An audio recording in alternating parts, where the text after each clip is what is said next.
not just anyone has the honor of receiving their farewell at el Palacio de Bellas Artes. Only certain lives dedicated to the arts, like Frida Kahlo, Fernando Gamboa, María Félix, Carlos Monsiváis, Gabriel García Márquez, or the one and only Juan Gabriel. El Divo de Juárez passed away on Sunday, August 28, 2016. And I never got to see him live. Once I came close at La Feria de San Marcos, but I was 200 pesos short. Damn it. My wife saw me cry when I found out about Juanga's death. Like millions of others, I mourned his absence from this world. That same day, sadness and all, I changed my plans for the week to go to Bellas Artes, because all of his fans knew that his funeral would be held at El Palacio. We didn't need a confirmation from the government or the Cultural Institute.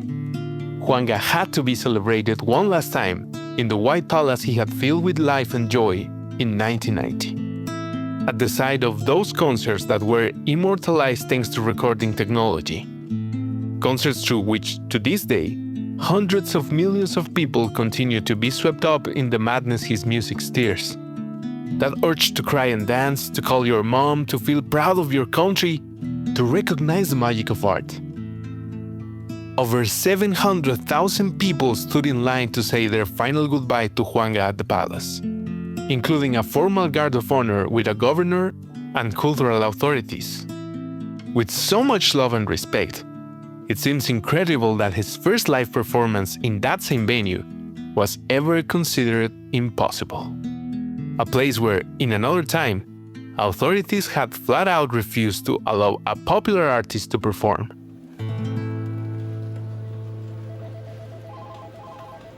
If it hadn't been for María Esther Pozo, no one else would have been stubborn and persistent enough to make Juanga's first performance in May 1990 a reality. From her position as Director of Public Relations and Outreach at Bellas Artes, she managed to convince El Presidente, appease intellectual critics, and donate the money generated from the shows to benefit the orchestra. But just a couple of weeks before the concert, Maria still wasn't certain how it would be carried out. Starting with one small detail. They didn't have a conductor. El director de la Sinfónica. The conductor of the orchestra at the time was Maestro Luis Herrera de la Fuente, an old guard conductor. I don't even know what he thought about Juan Gabriel, but I know he wouldn't have had the ability, not because he couldn't read music, but because it wasn't his kind of music, it wasn't what he was used to. A symphonic conductor is different from a conductor who needs to give importance to the voice, like an opera conductor. María needed someone like Maestro Enrique Patrón de Rueda. Bellas Artes me invitó, They proposed it to me, asking if I wanted to do it. And well, I've always been very bold, so I said yes because it was truly a concert of an enormous audacity. Maestro Enrique Patrón de Rueda had experience conducting the orchestra at the Bellas Artes Theater and Mexico's National Opera Company. Me llevaba yo muy bien. I got along very well with Enrique Patrón de Rueda. He was truly bold and daring. He could think about innovative and disruptive events, because Juan Gabriel thing was truly disruptive. Fue muy polémico el hecho de que... It was very controversial to see Juan Gabriel enter Bellas Artes, accompanied by the National Orchestra, which is the country's leading musical institution, plus me, an opera specialist, conducting the concert. Some people even said Juan Gabriel had a pact with the devil, that his songs or lyrics played backwards were supposed to summon demons and some other nonsense. It sounds ridiculous that someone accused Juanga of having some kind of deal with Lucifer. But remember that México semper fidelis, always faithful, siempre fiel. Of course there are people who think of the devil as a being just as real as a representative of God on earth, who, by the way, also visited Mexico City during the second week of May in 1990. And believe it or not, had several similarities with Juanga's show. Here they are. We're talking about two famous men who chose to change their names to Juan. Karol Joseph Wojtyla, who became John Paul II, Juan Pablo II, when he was elected Pope, and Alberto Aguilera Valadez, who became Juan Gabriel when he felt like it. Both Juanes tended to their respective followers in the same city with the same people. The Pope with the Virgen Morena at the Basilica of Our Lady of Guadalupe. El Divo de Juárez with the National Symphonic Orchestra at el Palacio de Bellas Artes. And both had performances that sparked very important cults. The Pope beatified Juan Diego Cuautla Toatzin for his contact with the Virgin of Guadalupe, and Juan Gabriel gave humanity the best concert of his career. That week in May 1990 tells you everything about the joyful Catholic Mexico we like to think we were. Or still are.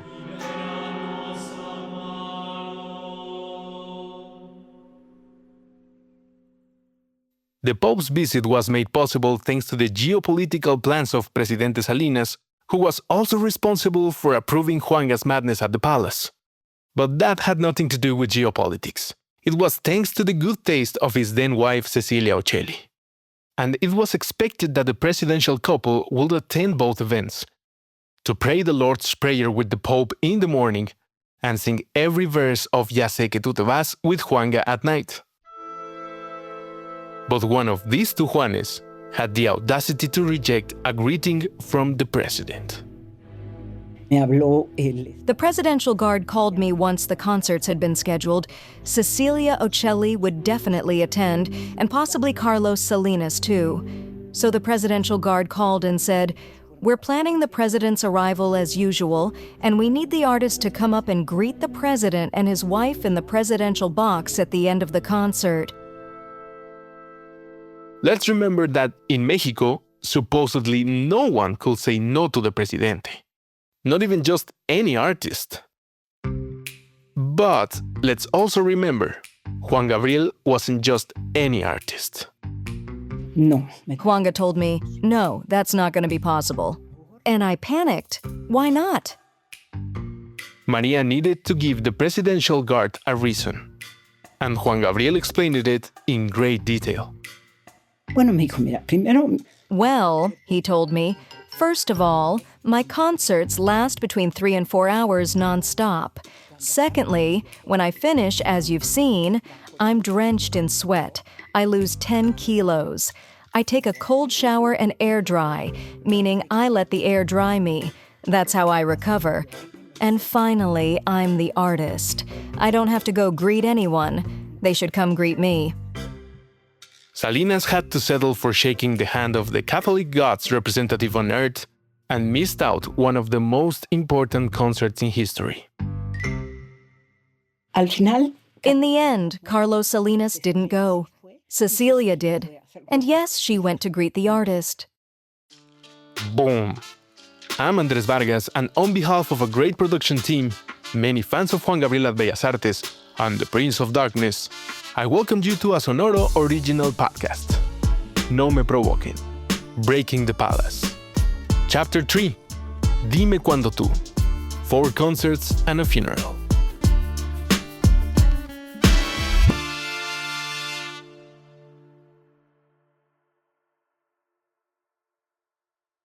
Juan Gabriel is dead, but he will be live from Bellas Artes forever. grabamos los 4 conciertos. We recorded all 4 concerts. The daughter of Juan Gabriel's representative, Maria Luisa Alcaraz, daughter of a very famous composer, Luis Alcaraz, worked in video production. She was the one involved in the video recording, along with the sound engineer who came from New York with his equipment. The man in charge of the audio recording asked for a custom-made bed because he didn't fit in a standard Mexican king-size bed. So we had to build him a bed with a carpenter from Bellas Artes. Maria was able to handle carpentry, the presidential agenda, and video production because she already had a conductor willing to boldly lead the symphony without fear of anything. Bueno, yo estaba aterrado, ¿eh? I was terrified. I was terrified because Juanga improvised so much. He would jump out of one piece and move into another or sing something else. I was worried because it was a huge responsibility. I wasn't really familiar with Juan Gabriel's music. I knew it by reference. Because as you go through life, Juan Gabriel is a legend. His music plays everywhere. That's how I knew it.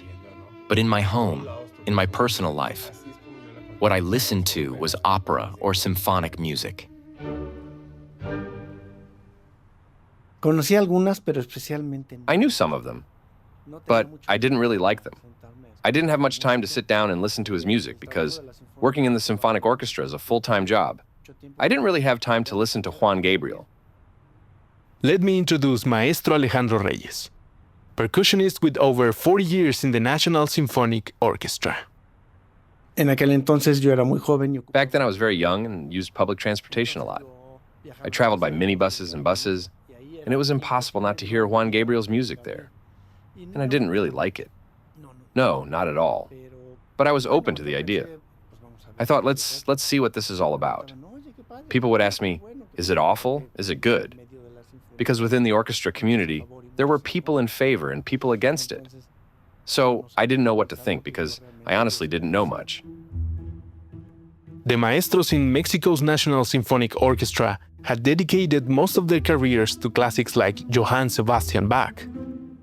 Es música, pero no es lo mismo. Yes, it's music, but playing Juan Gabriel's repertoire is not the same as playing Beethoven. Up until then, the orchestra didn't know Juan Gabriel's songs. Neither the orchestra nor the guest conductor. No conocía bien su música, pero I didn't know his music well, but I had one big thing going for me. I had worked a lot with Eduardo Magallanes.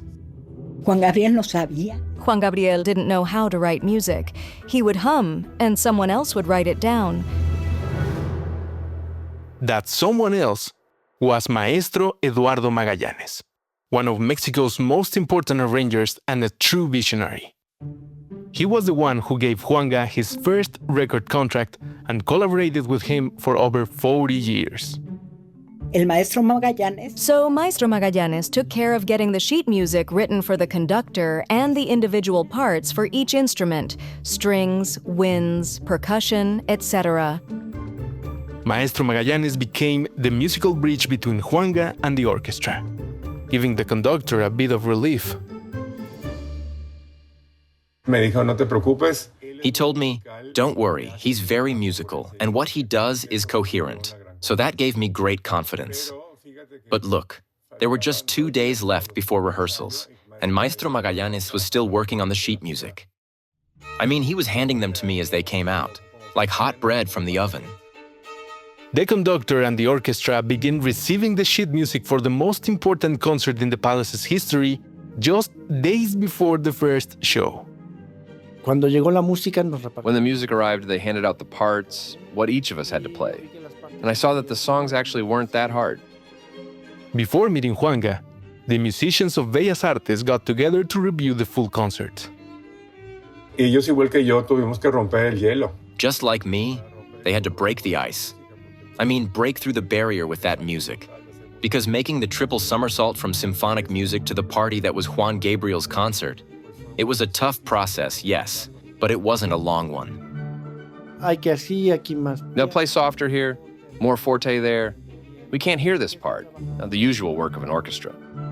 Una música que era It muy was music that was very easy for an orchestra. That's why one general rehearsal was enough. But that rehearsal was crucial, especially for coordinating when the choir would enter, when Juan Gabriel would move, everything. Maria always paid close attention to how Juanga's music could mesh with the orchestra. Ella también fue. Maria was a very, very important factor in making me feel confident and supported to take on a project like this.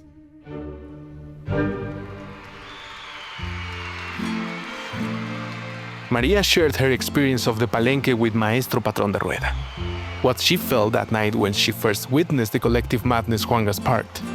She suggested he attend one of Juanga's shows before the general rehearsal, so he could truly grasp the kind of party they were about to create at the palace. And he did. After seeing Juanga at the palenque, Maestro Patrón de Rueda understood that this professional challenge wasn't so much about demonstrating precision. It was about transmitting joy. Yo me acuerdo que tuve una conversación. I remember I had a long talk with the group, with the whole orchestra. I told them, Maestros, this is a party. It's not a requiem mass or a funeral. Unfortunately, there was a funeral before the party. Dio la mala fortuna. As fate would have it, on the day of the rehearsal, the only rehearsal, Maestro Fernando Gamboa passed away. Not just anyone has the honor of receiving their final farewell at Bellas Artes. I said it at the beginning of this episode.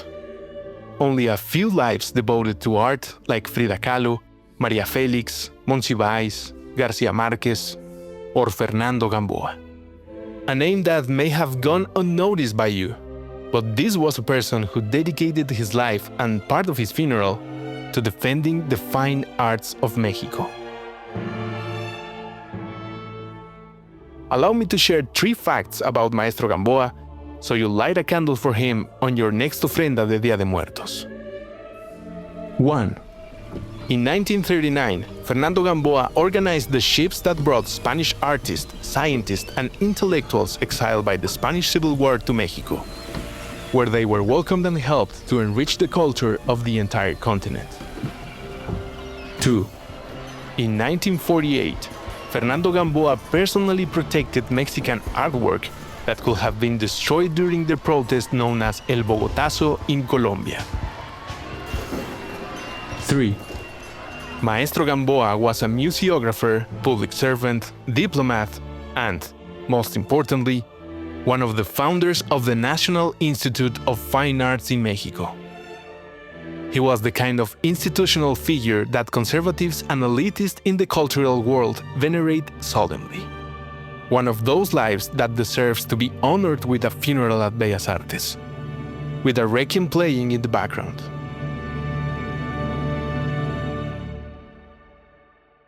It didn't matter that it was the same day as the dress rehearsal for the concert that most conservative intellectuals opposed, including several members of the orchestra who were getting ready to meet Juanga for the first time on the other side of the palace.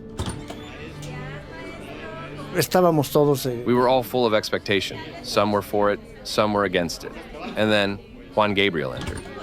And many people applauded, while others stayed very serious. Honestly, I didn't even know what to think. Él fue increíble. He was incredibly respectful to the orchestra, to the palace, to me. He was always the most polite. But I remember in one song, the orchestra was playing pizzicato. That's when you pluck the strings. And there was a moment when something was off.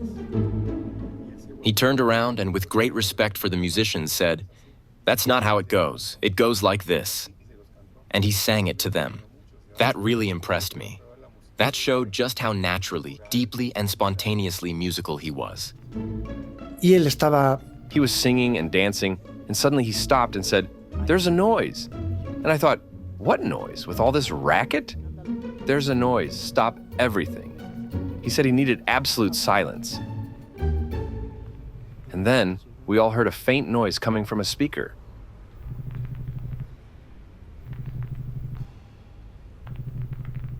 And I thought, how did he hear that? All of us musicians in the orchestra had gone through rigorous academic training. We're taught to listen, and I hadn't heard anything. I asked my colleagues, "Did you hear that?"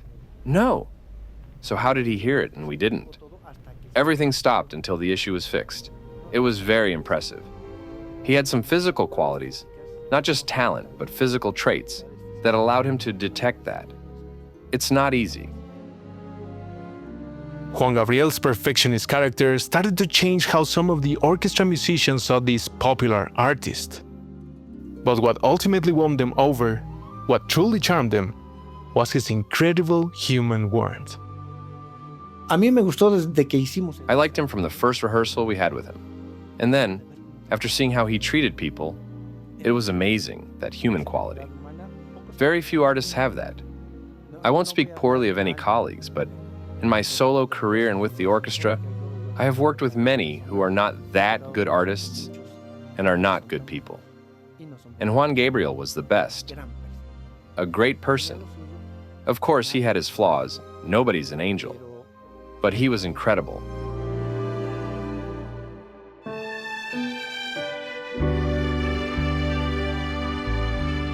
The rehearsal that introduced Juanga to the orchestra was going beautifully.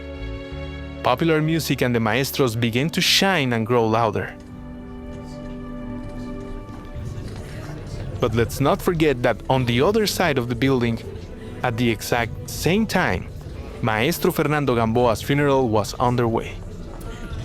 The creme de la creme of the conservative elite of pure art greeted each other with hugs, condolences, and very institutionalized weeping. But then, a melody began playing in the distance, one that disrupted the solemn and rigorously mournful tone of the event.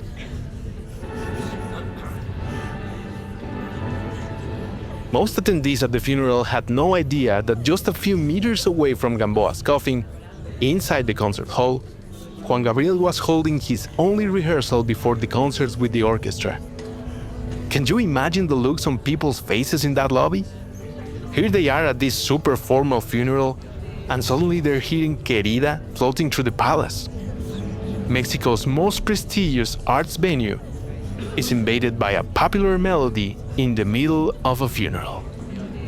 As expected, the director of Conaculta sought out Maria to demand an immediate halt to the rehearsal.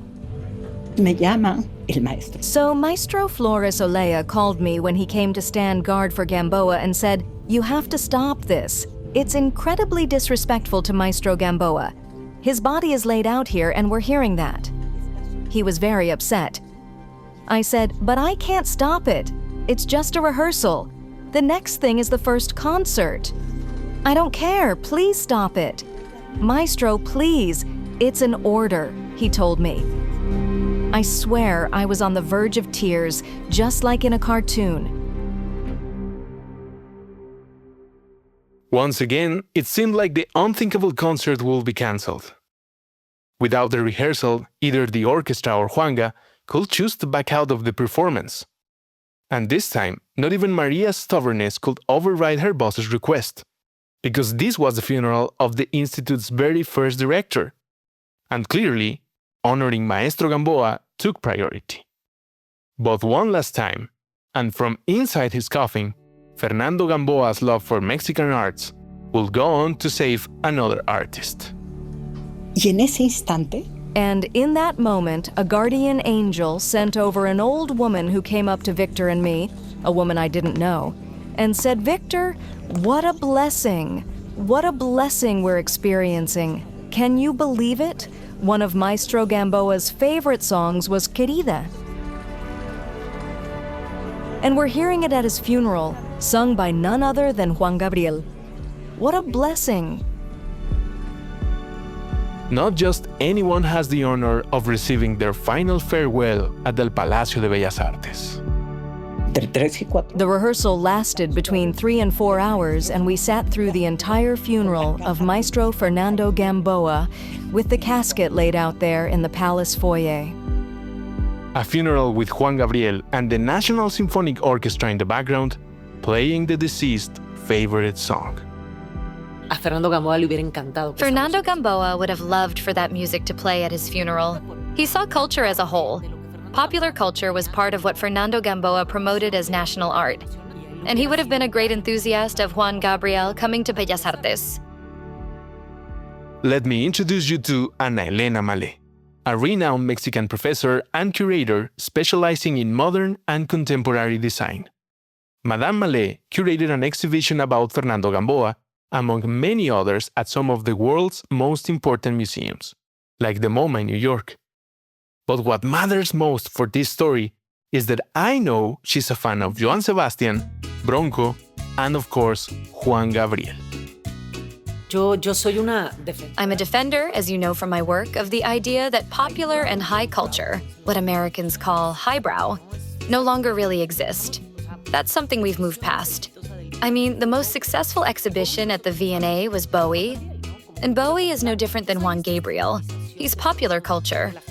There's this stigma among those of us who work in cultural institutions that only certain forms of expression should make it into these exhibitions, that only they deserve legitimization through these spaces. I disagree. I think we have to stay connected to what's happening on the streets. Who determines who is a great artist? I believe that in Mexico's cultural system, we still haven't figured out or agreed on who legitimizes whom. The audience that packs your shows, or the institutions. I mean, did Juan Gabriel need legitimization? Of course not. In fact, at this point in the story, all Juan Gabriel needed was for the palace to open its door for him to succeed. But even that was against him. There was a serious threat of a strike by Bellas Artes technical staff, a serious threat because of internal issues. And that strike was supposed to start right on the day of the rehearsal. En realidad fueron dos ensayos. In reality, there were 2 rehearsals. One with him to assemble the entire program, and then a rehearsal, which happened the same day as the concert. 24 hours before Juan Gabriel's first show at Bellas Artes, it was still uncertain whether El Palacio would even be operational. And this time, neither Maria's persistence nor presidential approval could fix it. The final obstacle to making history was overcome by Juan Gabriel himself, and in epic fashion.